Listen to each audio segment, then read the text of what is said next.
विश्व भ्रातृत्व बोध आनंद वचनामृतम 14वां खंड। मानव मन का एक चिरंतन प्रश्न है, तुम कहाँ से आए हो? और जब तुम आए हो तो अवश्य ही किसी विशेष स्थान से आए हो। इस कारण कहाँ से आए हो, कहाँ जाओगे और क्या करना होगा, और ये सामूहिक और वैयक्तिक सत्ताएं कहाँ से आती हैं। तुम सब यह तो जानते हो कि इस विश्व में कुछ भी विनाशशील नहीं है। इस जगत का सब कुछ अविनाशी है। कोई भी चीज़ एकदम ध्वंस नहीं हो जाएगी। जिसे लोग ध्वंस के रूप में जानते हैं वह तो असल में एक रूपांतरण ही है। किसी सत्ता का एक रूप से दूसरे रूप में परिवर्तन होता है। 5 वर्ष का छोटा सा शिशु जब 25 वर्ष के युवक के रूप में परिणत होता है, तब तुम उसके उस 5 वर्षीय रूप को नहीं देख पाते। पर क्या उस छोटे शिशु की मृत्यु हो जाती है या वह समाप्त हो जाता है? नहीं, वह तब भी 25 वर्ष के युवक के रूप में रहता है, नए रूप में, परिवर्तित रूप में। इस तरह देखा जाता है कि इस विश्व में कुछ भी ध्वंस नहीं होता और कुछ भी कुछ नहीं से नहीं आता। सब कुछ कुछ से ही आते हैं। यह जो मानव जगत है, जीव जगत और उद्भिद जगत हैं, वे सब एक विशेष उत्स से आए हैं। वह विशेष उत्स परम पुरुष, चरम सत्ता और परम पिता हैं, जिनकी सभी संतानें हैं। वे हैं चरम सृष्टिकर्ता, परम पिता। वे सबकी सृष्टि करते हैं।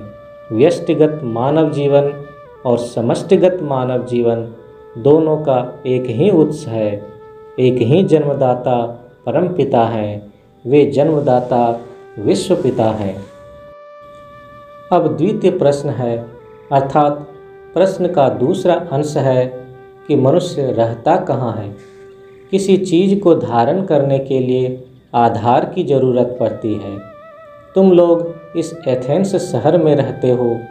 यह एथेंस शहर तुम्हारा आधार है, और यह एथेंस शहर है ग्रीस देश में, अर्थात इस शहर का आधार है यह ग्रीस देश। और यह ग्रीस देश पृथ्वी नामक ग्रह पर आधारित है।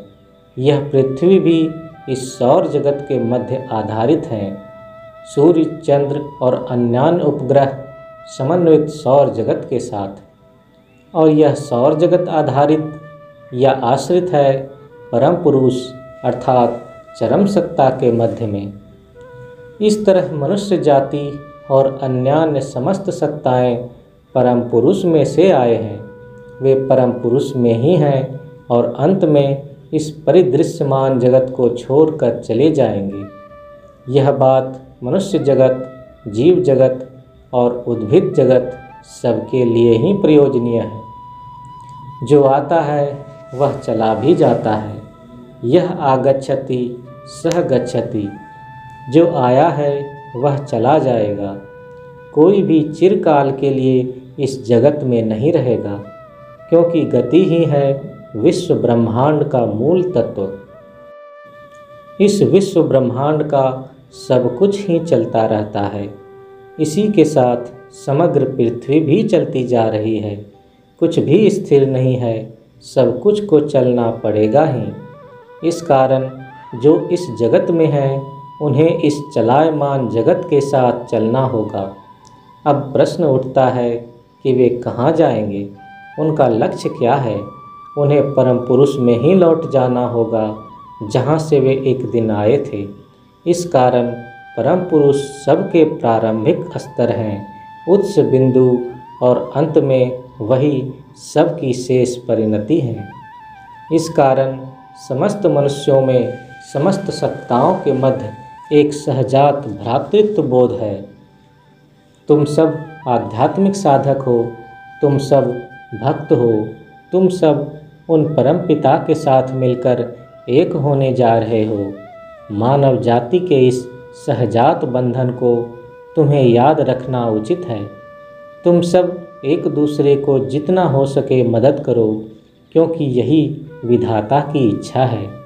जितना हो सके तुम सब पारस्परिक सहयोगिता के द्वारा उनकी ओर आगे बढ़ चलो। यदि विश्व भ्रातृत्व बोध से उद्बुद्ध होकर इस भाव से कल्याण के रास्ते पर चलते रहो तो तुम्हारी जय निश्चित है। परम पुरुष का आशीर्वाद सब समय तुम्हारे साथ है। श्री श्री आनंद मूर्ति, 11 सितंबर 1979, एथेंस।